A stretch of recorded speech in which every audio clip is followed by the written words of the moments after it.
Hello दोस्तों, आपके अपने YouTube channel update TET CTET में आप सभी का स्वागत है। दोस्तों, हम देख रहे हैं डीएलएड थर्ड सेमेस्टर समावेशी शिक्षा, जिसके क्रम में हमने देखा प्रतिभाशाली बालक, धीमी गति से सीखने वाला बालक। आज हम देखेंगे अवंचित बालक या वंचित बालक। दोस्तों यानी डेप्राइव्ड चिल्ड्रन, इसमें हम देखेंगे। तो दोस्तों, अगर आपको वीडियो समझ में आ रही है तो कमेंट में ज़रूर बताते रहें। तो दोस्तों, आपके सभी जो विशिष्ट बालकों के प्रकार हैं, इनको करने के बाद इनसे रिलेटेड जितने भी प्रश्न हैं हम आपको जो है समझा देंगे और वीडियो अपलोड कर देंगे। और दोस्तों, जैसा कि प्लेलिस्ट बना रखी है उसी प्लेलिस्ट में हम डाल देंगे। तो दोस्तों, यह आपका वीडियो नंबर 5 होगा, जो कि अवंचित बालक है या वंचित बालक, जो कि विशिष्ट बालकों के प्रकार के अंतर्गत हम पढ़ रहे हैं। तो देखिए क्या होते हैं अपवंचित बालक। निरंतर मनोवैज्ञानिक प्रगति तथा आर्थिक प्रगति के बाद हमारे समाज के विभिन्न वर्गों के बहुत ही असमानता है। विभिन्न वर्गों में क्या है दोस्तों? असमानता है। एक वर्ग बहुत ही संपन्न है। देखिए, एक वर्ग कैसा है? संपन्न है। और दूसरा अगर वर्ग की बात की जाए तो विपन्न है। तथा विपन्न वर्ग के बालक अनेक प्रकार के सामाजिक, आर्थिक व सांस्कृतिक सुविधाओं से कैसे रह जाते हैं? वंचित रह जाते हैं। इन सुविधाओं की कमी के कारण इनका विकास सामान्य बालकों की तरह नहीं हो पाता है। इसलिए इनके अलावा भाषा, धर्म, जाति, क्षेत्र, वर्ण, लिंग के कारण बालक अवंचित रह जाते हैं। तो दोस्तों, अवंचित बालक किन्हें कहा जाएगा, आप इसमें समझ सकते हैं। देखिए कि एक जैसे मान लीजिए दो वर्ग हैं, एक तो है वंचित यानी कि संपन्न है, एक विपन्न है। तो दोस्तों, यानी कि आप उसको कह सकते हैं कि एक निर्धन है और एक मतलब खाता पीता है। तो देखिए, बालक इसी में यानी कि उसकी आर्थिक दृष्टि कमजोर है, एक की अच्छी है। तो दोस्तों, जिसकी कमजोर है वह सुविधाओं से वंचित रह जाते हैं, उनको ही हम जो है अपवंचित बालक कह सकते हैं। जैसे कि देखिए, सामाजिक और आर्थिक जो सुविधाएं होती हैं, और जैसे कि दोस्तों सामाजिक का मतलब जैसे समाज से रिलेटेड जो सुविधाएं होती हैं, और आर्थिक सुविधाएं हैं, सांस्कृतिक सुविधाएं हैं, जैसे धर्म है आपका, इन सब से जो है जैसे भाषा, धर्म, जाति, वर्ण, लिंग, इन कारण से वह वंचित रह जाता है। जो है विपन्न परिवार का जो बालक होता है। तो जिन भी सामाजिक या आर्थिक सुविधाओं से वंचित रह जाने वाले बच्चे को हम क्या कहते हैं? अपवंचित बालक। फिर देखिए आगे, जिस बालक को अपनी प्रगति हेतु, देखिए जिस बालक को अपनी प्रगति हेतु समाज में न्यूनतम सुविधाएं भी प्राप्त नहीं है, वह सामाजिक दृष्टि से सुविधा से वंचित बालक यानी सोशली डिसएडवांटेज कहा जाएगा। देखिए कि मतलब जिस बालक को अपनी प्रगति हेतु अपने समाज में न्यूनतम सुविधाएं यानी कि उसको सुविधाएं नहीं मिल पाती हैं, तो सुविधाएं प्राप्त नहीं है, तो सामाजिक दृष्टि से सुविधा से उसको वंचित बालक कहलाएगा। फिर देखिए अपवंचित बालक की परिभाषा क्या है। तो देखिए, बालमैन के अनुसार अगर बात की जाए तो अपवंचित बालक निम्न स्तरीय जीवन दशा अलगाव को घोषित करता है, जो कि कुछ व्यक्तियों को अनेक समाज की सांस्कृतिक उपलब्धियों में भाग लेने से रोक देता है। अब देखिए, मान लीजिए दोस्तों, आपका परिवार या जो है आपके आपने देखा भी होगा, गरीब हो गए, जिनकी आर्थिक स्थिति अच्छी नहीं होगी। तो दोस्तों, कुछ ऐसे धार्मिक स्थान होते हैं, और कहीं कहीं पे जो है कई स्थान ऐसे हैं दोस्तों जहाँ पे जो है छोटों को यानी कि निर्धनों को वहाँ जाने से रोक दिया जाता है। आज भी जो है ऐसी प्रथाएं अब हमारे देश में उपलब्ध हैं।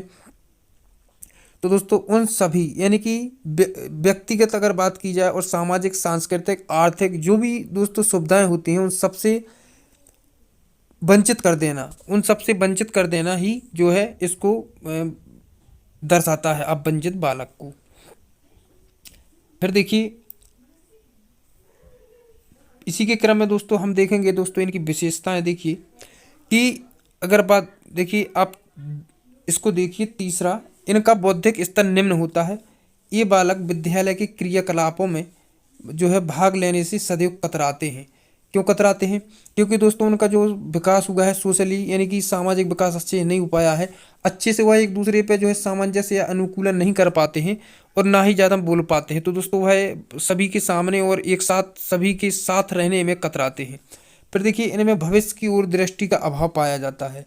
इनमें असुरक्षा की भावना होती है, क्योंकि यह अंतर्मुखी होते हैं दोस्तों, और ज़्यादातर अकेले ही रहते हैं। ये बालक प्राय अंतर्मुखी होंगे। अंतर्मुखी का मतलब होता है कि मन ही मन में जो भी उन्हें करना होता है मन ही में सोचते रहते हैं, और निराशावादी होते हैं। मतलब इन्हें किसी भी अपनी ऐसी आशा नहीं होती कि मैं कुछ अच्छा करूंगा, मुझे ऐसा पुरस्कार मिलेगा, ऐसी कोई आशा नहीं रखते हैं लोग। ये बच्चे फिर देखिए रूढ़िवादी होते हैं, मतलब जो भी उन्हें सिखाया जाता है कि पुरानी परंपराएं, तो उन्हीं पे जो है निर्भर रहते हैं। विभिन्न प्रकार के वचन से बालक के शैक्षिक विकास पर प्रतिकूल प्रभाव पड़ता है।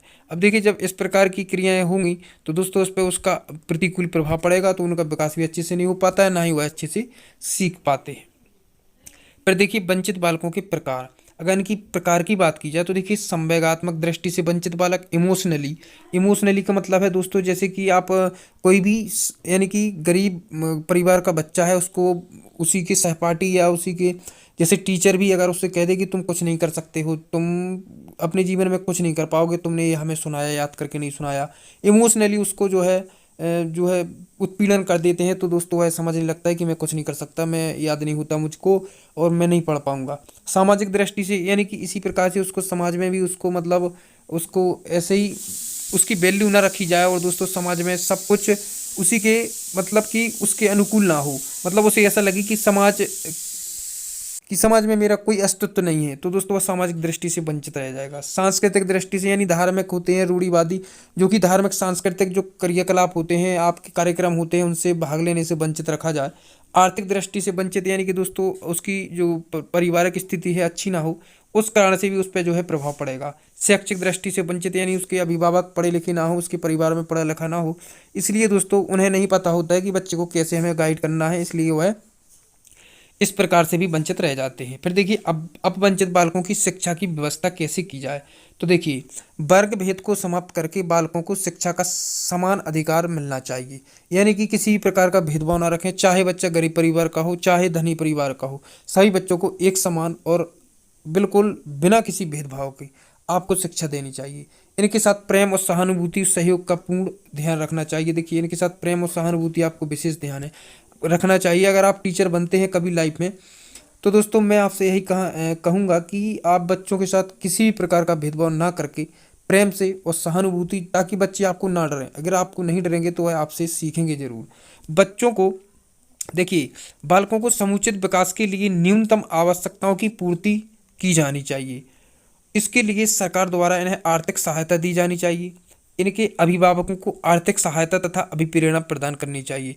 आर्थिक सहायता से मतलब है दोस्तों कि उनको कुछ ऐसी आर्थिक सहायता जैसे कि बच्चे की सभी जो ज़रूरतें हैं उनके लिए उनके पास पैसे होने चाहिए, और जो भी यानी कि उनको बताना चाहिए कि आपको बच्चे से पढ़ाने से क्या लाभ होगा, बच्चा पढ़ करके क्या कर सकता है, तो वह समझेगी कि हाँ बच्चे को पढ़ाने से हमें क्या होगा, तो वह बच्चे को पढ़ाने में फोकस करेंगी दोस्तों। नहीं तो वह जो है बच्चे को जैसे कि कहते हैं कि जाइए स्कूल जाइए, बाकी बच्चा खेलता रहता है, स्कूल गया या नहीं गया उन्हें कोई मतलब नहीं होता, और दोस्तों ऐसे ही बच्चा बड़ा हो जाता है और नहीं पढ़ पाता। इसी के क्रम में देखिए इनकी शैक्षिक व व्यवहारिक समस्याओं का समाधान करना चाहिए, और वंचित बालकों को आवश्यकता तथा वातावरण की स्थिति के अनुसार अवकाश प्रदान करना चाहिए। अब देखिए वंचित यानी दोस्तों किसी भी चाहे स्कूल से जो भी सुविधाएं हैं, समाज से जो भी सुविधाएं हैं, सरकार से जो भी सुविधाएं हैं, जितनी भी सुविधाएं हैं, हर एक सुविधा का जो है सभी बच्चों को एक समान जो है लाभ मिलना चाहिए। किसी भी बच्चे को वंचित ना रखा जाए। अगर वंचित ना रखा जाएगा तो अब वंचित बालक नहीं कहलाएगा, जो और इसमें जो भी बच्चे वंचित रह जाते हैं उन्हीं को दोस्तों हम क्या अब वंचित बालक कहते हैं।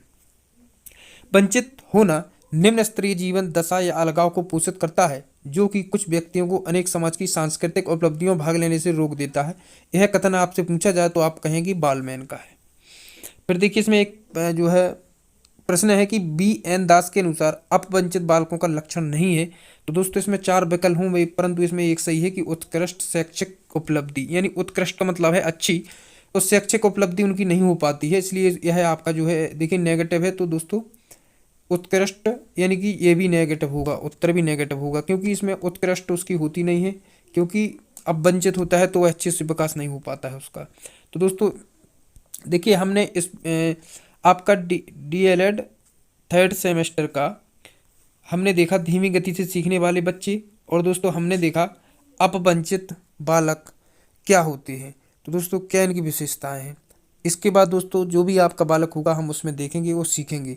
इसी के क्रम में मैं आपको रोजाना वीडियो अपलोड करता हूं, और दोस्तों पूरी से पूरी मेरी कोशिश रहती है कि आपको एक ही बार में समझ में आ जाए, और दोस्तों जितना भी हो सकता है मैं आपके लिए करता हूं, और कुछ दिनों बाद दोस्तों मेरे पास जो है संसाधन हो जाएंगे तो उसको हम और बेटर से इसको पढ़ पाएंगे। दोस्तों अगर आप नए हैं तो हमारे चैनल को सब्सक्राइब जरूर कर लें, क्योंकि दोस्तों आपका यही चैनल है और मैं इस पे बहुत मेहनत करता हूँ आपके लिए। तो आप मेरी भी मेहनत सफल हो दोस्तों, मैं भी जो है मोटिवेट होता रहूँ। तो दोस्तों फिर मिलते हैं अगली वीडियो में। जब तक अपना ध्यान रखिए, अपनी परिवार वालों को खुश रखिए। आपका समय शुभ हो। धन्यवाद।